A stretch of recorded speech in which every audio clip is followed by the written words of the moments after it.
Buenas tardes, mi nombre es Jair Alexander Salazar Jaramillo, estudiante de la Universidad Militar Nueva de Contaduría Pública. Hoy vamos a presentar organización y presentación de datos. Bueno, tenemos que piensa de la construcción de las tablas de distribución de frecuencia. Bueno, estas tablas son herramientas fundamentales para la organización y resumir grandes cantidades de datos contables o financieros. Nos permiten identificar patrones y comportamientos como los rangos de ingresos, gastos o ventas. Son esenciales para la toma de decisiones informadas al presentar la información de manera visual y comprensible. Acá tenemos un ejemplo de una tabla de distribución de frecuencia. ¿Para qué sirve la interpretación de las frecuencias mayor que y menor que? Bueno, la menor que nos dice cuántos datos están por debajo de cierto valor y la mayor que nos indica cuántos datos están por encima de cierto valor.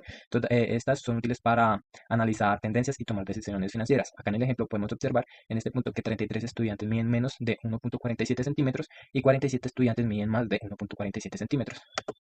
¿Qué tipo de gráficos para datos cualitativos se emplean? Bueno, tenemos el gráfico de barras, lo cual es el que nos muestra la frecuencia de cada categoría, y tenemos el gráfico de pastel o circular que nos muestra el porcentaje que representa cada categoría en total. Acá podemos observar dos ejemplos, un ejemplo de cada gráfico. ¿Qué tipo de gráficos se utilizan para datos cuantitativos? Bueno, tenemos los gráficos que son el histograma, el polígono de frecuencias, la ojiva, el gráfico de líneas o columnas. Aquí podemos observar algunos ejemplos de estos mismos gráficos. ¿Cómo interpretar los valores presentados en arreglo tabular utilizando los datos en forma original? Bueno, para empezar, tenemos que un arreglo tabular, primero que todo, se organizan los datos de forma ordenada, por ejemplo, de menor a mayor. También nos permite detectar patrones como repeticiones, valores o extremos, tendencias o rasgos. Nos ayuda a identificar la frecuencia en cada dato antes de hacer gráficas o cálculos estadísticos. Acá podemos observar un ejemplo eh, de una gráfica tabular de datos.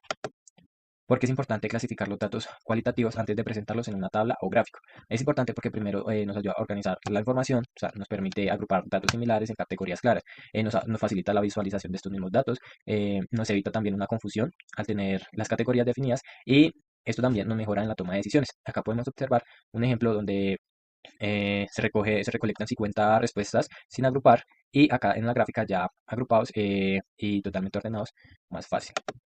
¿Qué ventajas ofrece un gráfico de barras sobre una tabla de frecuencias al presentar datos categóricos?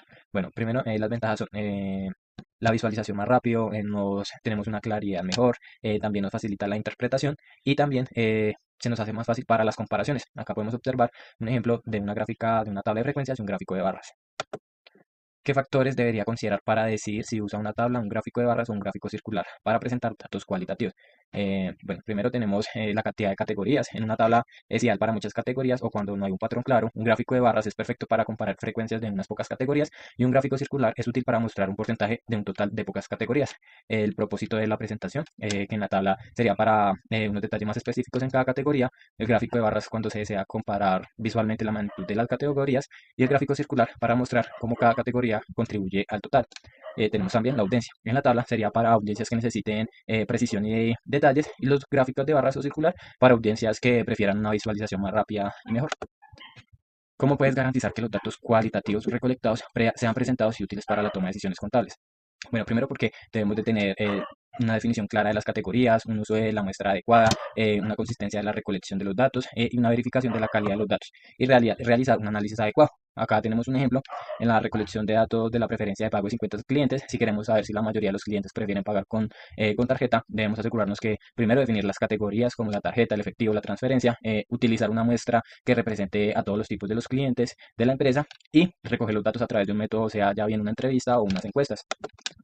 ¿Qué criterios se deben seguir para definir los intervalos clase en una tabla de distribución de frecuencia? Bueno, los primeros criterios serían la determinación del rango, elegir el número de clase, calcular el ancho del intervalo y establecer intervalos de igual tamaño. Acá podemos observar una tabla de distribución de frecuencia. ¿Por qué es importante calcular y mostrar la frecuencia relativa y la frecuencia acumulada en los datos cuantitativos? Bueno, en la frecuencia relativa es importante porque nos muestra la proporción de cada valor respecto al total, se expresa como decimal o porcentaje, y nos facilita la comparación entre categorías o grupos. Y en la frecuencia acumulada indica el número total de las observaciones que encuentran por debajo dentro de un intervalo, y nos ayuda a identificar tendencias y facilitar la construcción de gráficos como los ojivales. Aquí podemos observar como ejemplo una tabla de las frecuencias. ¿Qué errores comunes se deben evitar al construir histogramas o polígonos de frecuencia? Bueno, los errores comunes y más fáciles de detectar son los intervalos de clases desiguales, los espacios entre barras en los histogramas, puntos incorrectos en el polígono de frecuencias, no comenzar ni terminar en cero en un polígono, y cómo puede la forma en que se presenta la información afectar las decisiones financieras o administrativas. Bueno, ¿Por qué? Porque esta información nos presenta claridad y comprensión, nos da percepción del problema y nos da para seleccionar o establecer estrategias. Un ejemplo, podemos observar acá en la imagen que el producto A y el producto B, el producto A vende 300 y el producto B 700. Un gráfico bien hecho nos demostraría claramente que el producto vende más del doble del producto B. Y un gráfico mal hecho podría asimilar o hacer que los dos tienen ventas iguales. ¿En qué situaciones profesionales dentro de la contaduría pública es fundamental saber organizar y presentar adecuadamente los datos cuantitativos? Bueno, primero que todo, en el análisis financiero, en las auditorías, en la elaboración de presupuestos, en los reportes a gerencia o a socios. Un ejemplo sería una firma contable analiza los costos operativos de una empresa durante 6 meses.